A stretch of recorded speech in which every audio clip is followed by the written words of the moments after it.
I stared at Mark Davidson across his mahogany desk, maintaining a neutral expression as he delivered the news with barely concealed satisfaction. His words hung in the air between us. We're restructuring the department, and unfortunately, your position won't exist after next month. I see, I said quietly, watching his smirk grow wider. But before you go, he continued, leaning back in his leather chair, you'll need to train your replacement. Jennifer starts tomorrow. I expect you to show her everything about running our marketing division. Our marketing division. The irony of his words almost made me laugh. If only he knew. My name is Sarah Mitchell, and for the past 12 years, I've been the marketing director at Davidson Tech Solutions, or at least that's what everyone thought. The truth was far more interesting. 3 months ago, I had secretly purchased the entire company through a holding corporation I built over the years. Mark had no idea that the MKS Ventures that now own Davidson Tech was actually named after my initials, Sarah Catherine Mitchell. Of course, I replied, keeping my voice steady. I'll make sure Jennifer learns everything she needs to know. Mark nodded, clearly pleased with my docile response. Good. I knew you'd be professional about this. Too many people get emotional when they're let go. I thought about the stack of documents sitting in my lawyer's office, waiting to be filed tomorrow morning. Yes, emotions can certainly get in the way of business decisions. As I walked back to my office, I couldn't help but reflect on how I'd gotten here. 12 years ago, I'd started at Davidson Tech as a junior marketing associate. Back then, the company had been run by Mark's father, Robert Davidson, a brilliant businessman who saw potential in everyone, regardless of their gender or background. Under Robert's leadership, I'd flourished. He'd mentored me, challenged me, helped me grow from an eager rookie into a seasoned professional. When he promoted me to marketing director 7 years ago, he told me something I'd never forget. Sarah, success isn't just about making money. It's about building something that matters. But 3 years ago, Robert had passed away suddenly, leaving the company to his son. Mark had immediately started dismantling everything his father had built. The inclusive culture, the emphasis on innovation, the focus on employee growth. All of it replaced by a toxic environment of favoritism and short-term profit chasing. I watched as talented people were pushed out, replaced by Mark's drinking buddies and golf partners. The company's reputation began to suffer, our market share started slipping, and our best clients began looking elsewhere. That's when I started buying stock. It had begun as a small investment, just a few shares purchased through my personal account. But as Mark's mismanagement continued, more shareholders started selling. I created MKS Ventures as a holding company and began acquiring larger blocks of shares, always staying just under the threshold that would require public disclosure. 3 months ago, when one of the major institutional investors decided to sell their entire stake, I saw my opportunity. Through a complex series of transactions orchestrated by my lawyer, James Chen, MKS Ventures acquired controlling interest in Davidson Tech Solutions. He still doesn't suspect anything. Maya, my best friend and the company's head of HR, asked later that afternoon. She was one of only 3 people who knew the truth about MKS Ventures. I shook my head, organizing files on my desk. Not a clue. He's too busy congratulating himself on hiring Jennifer away from our biggest competitor. Maya snorted. You mean the competitor that's been losing market share for the past 2 years? The one that's about to be investigated for financial irregularities? The very same. I smiled, thinking about the stack of research I had on both Jennifer and her former employer. Mark thinks he's making a power move. He has no idea what's actually happening. When are you going to tell him? Tomorrow morning. James is filing the paperwork first thing, and then we're calling an emergency board meeting. I paused, looking at the photo on my desk. Me and Robert Davidson at the company's 10th anniversary celebration. It's time to put things right. Maya nodded, understanding in her eyes. Robert would be proud of you, you know. You're not just saving his company, you're making it better. I felt tears prick at my eyes but blinked them away. There would be time for emotions later. Right now, I had work to do. The next morning, I arrived early. Jennifer was already waiting in the lobby, dressed in an expensive suit that screamed corporate climber. Her resume had looked impressive at first glance, but I knew better. I'd done my homework. Jennifer, I greeted her warmly. Welcome to Davidson Tech. I'll be showing you the ropes over the next few weeks. She barely concealed her condescension as she looked me up and down. That's very kind of you. Mark has told me all about the changes he's planning to implement. I bet he has, I thought, leading her to my office. Well, why don't we start with our current marketing strategy? I'm sure you'll find it enlightening. For the next 2 hours, I walked Jennifer through our campaigns, our client relationships, and our future plans. She interrupted frequently, making suggestions that showed she had no real understanding of our industry or our market position. These retention strategies seem very old-fashioned, she said, gesturing dismissively at a presentation I created. In my experience, aggressive acquisition is much more effective than maintaining existing relationships. I made a note on my pad. Her attitude was confirming everything my research had suggested about her previous employer's troubles. At 10 a.m., my phone buzzed. A text from James. Papers filed. Board members notified. Meeting set for 11. Jennifer, I said, standing up, I'm afraid we'll have to cut this morning's training short. There's an emergency board meeting I need to attend. She looked surprised. Board meeting. But Mark didn't mention. No, I smiled. I don't suppose he did. I left her to my office and made my way to the conference room. Mark was already there, face red with anger as he talked on his phone. What do you mean, emergency board meeting? I'm the CEO. I have to approve any board meetings. He looked up as I entered, covering the phone with his hand. Sarah, what are you doing here? This is for executives only. I know, I said calmly, taking a seat at the head of the table. That's why I'm here. Before he could respond, other board members began filing in. I recognized most of them. The old guard who had served under Robert, gradually pushed to the sidelines by Mark over the past 3 years. James Chen arrived last, carrying a thick folder of documents. He nodded to me as he took his seat. What's going on here? Mark demanded, looking around the room. I didn't authorize this meeting. No, I said, standing up. I did. The room fell silent as James began distributing documents to each board member. 3 months ago, I continued, my voice steady, MKS Ventures acquired controlling interest in Davidson Tech Solutions. As of this morning, that acquisition is complete and fully documented with the SEC. Mark's face went from red to white. MKS Ventures. But that's my company, I finished for him. Named after my initials, Sarah Catherine Mitchell.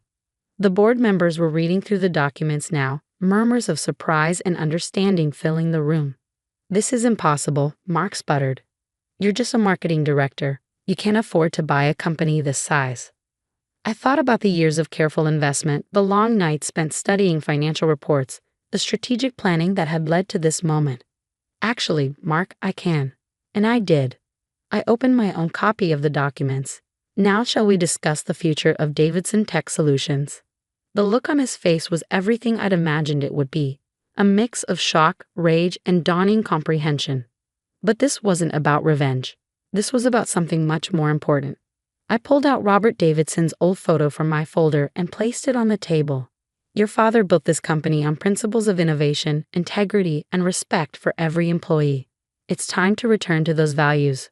Mark stood up abruptly, his chair scraping against the floor. This is ridiculous. I'll have my lawyers look into this immediately. There's no way this takeover is legal. James Chen cleared his throat. I assure you, Mr. Davidson, everything is perfectly legal. I've personally overseen every transaction. Would you like to see the documentation of how Ms. Mitchell acquired the shares? I watched as James methodically laid out the paper trail, every stock purchase, every filing, every legal document that proved MKS Ventures' legitimate acquisition of Davidson Tech Solutions. As you can see, James continued, his voice professionally neutral, Ms. Mitchell now owns 51% of the company's shares. The board has been called today to vote on new leadership. Mark's face contorted with rage. You sneaky little. I'd choose your next words very carefully. I interrupted, my voice cool. The board is watching. And they were. Every member sat alert, documents in hand, watching the drama unfold. Many of them had worked with Robert, had seen the company's decline under Mark's leadership. Members of the board, I said, standing to address them directly, for the past 3 years, we've watched this company lose market share, valuable employees, and most importantly, its identity. The culture of innovation and integrity that Robert Davidson built has been systematically dismantled. I began distributing another set of documents, charts showing the company's declining performance under Mark's leadership. Our profit margins have dropped 40% in 3 years. We've lost 12 major clients. Employee turnover is at an all-time high. But more than that, we've lost our way. The board members nodded, examining the numbers. They'd seen the decline firsthand, even if they'd been powerless to stop it. This isn't just about numbers, I continued. It's about who we are as a company. Robert Davidson built this company to be more than just another tech firm. He wanted to create something that mattered. Oh, spare us the sentimental garbage, Mark spat. Business is about profit, not your precious feelings about my father.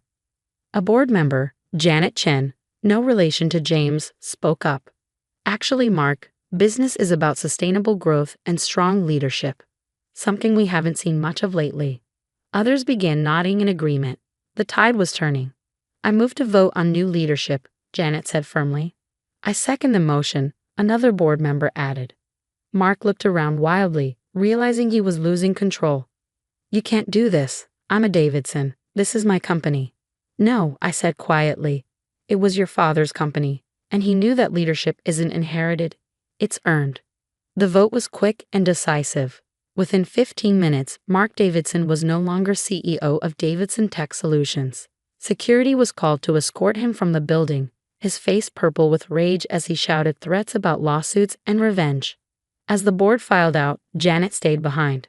That couldn't have been easy, she said, squeezing my shoulder. But it was necessary. I nodded, feeling the weight of responsibility settling on my shoulders. The hard part's just beginning. And it was. The next few weeks were a whirlwind of activity. First, there was Jennifer to deal with. She'd been hired by Mark specifically to replace me, but her contract hadn't been finalized.